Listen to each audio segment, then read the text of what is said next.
What drew you to the film and adapting the book specifically? Because you were one of 3 screenwriters on it? No, as a matter of fact, it started with 5 years ago, even 6 years ago, with another book, a short book,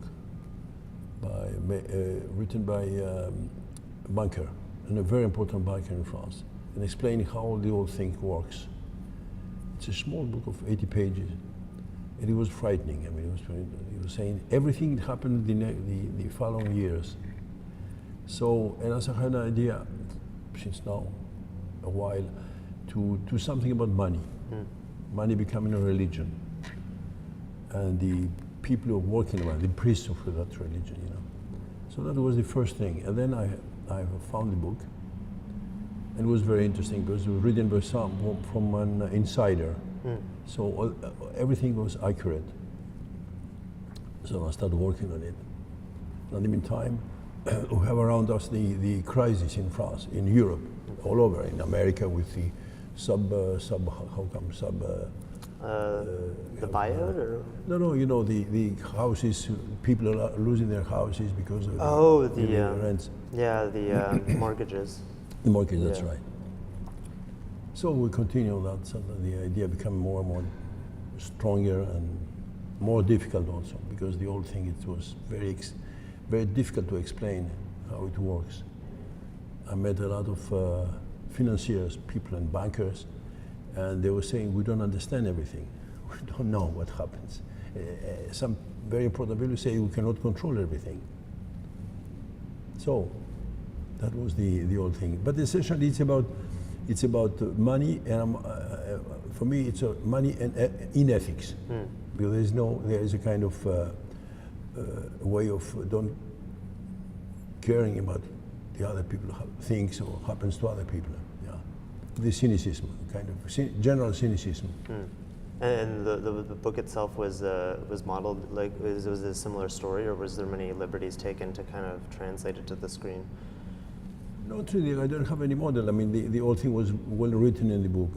Yeah. Even if the character in the book was a bit excessive, he used to spend his time looking porno movies, and he was closing his office saying, "No, I'm working," and Yeah. that kind of things. But it was very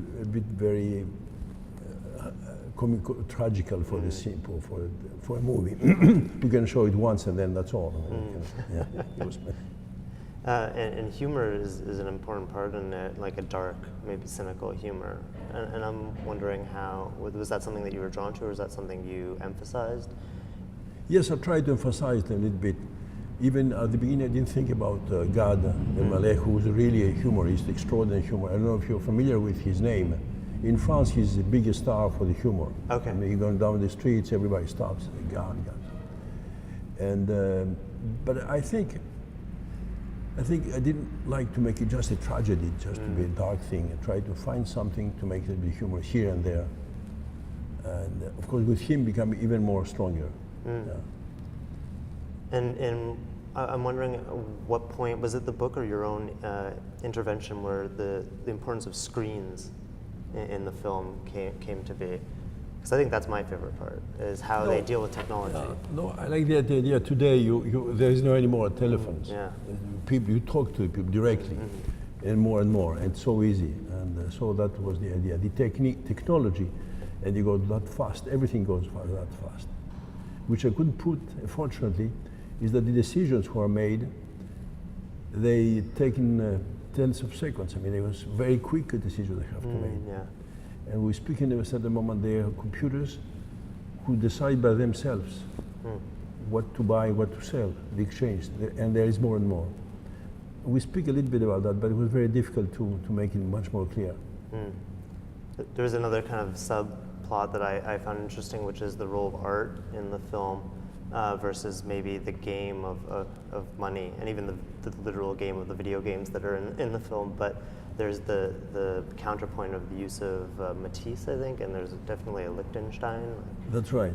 That's right. The idea that the children used to play on the streets or a garden and be happy running around, and then with those machines, they spend all the time, hours and hours, doing stupid things. I mean, winning something which is completely abstract.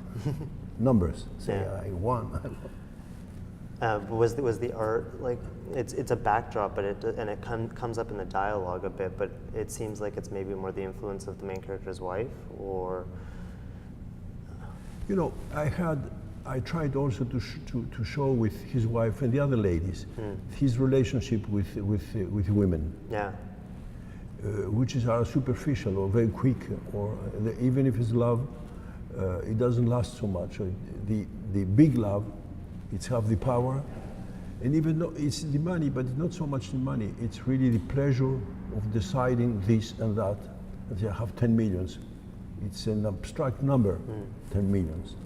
But for him, it's a way of being stronger, to be someone more and more. And the film is, in points, filmed almost like an action film, like especially in Miami. And I was wondering why you had that kind of aesthetic. No, I think, you know, for me, a movie, it's a show. People go to the movies to see things happening, to have feelings, to hate, to love, to cry, you know, all those good feelings you have, good or bad feelings. Anyway, so it's important. So it was important to tell the story in a way those feelings be probably stronger, be more clearer, more And of course, Miami, it's a kind of, for the European audience, for all it's a kind of myth. Yeah. Go to Miami, so it was important to show Miami how the things happening, and to go from the plane to the boat directly. That's that kind of life some people can have. Yeah. And Miami, have been in Miami? No. Oh God. It's the most extraordinary place one can visit. There's thousands of boats like the one you saw everywhere. And the boat we have in the movie, the captain told me, he's there for all year. They go out for 3 weeks maximum every year, 3-4 weeks, that's all. And the boat stays there. And all the other boats like this. I mean, it's people have a boat in Miami, have a house in Miami. It's that kind of, there would be a good movie to make about that.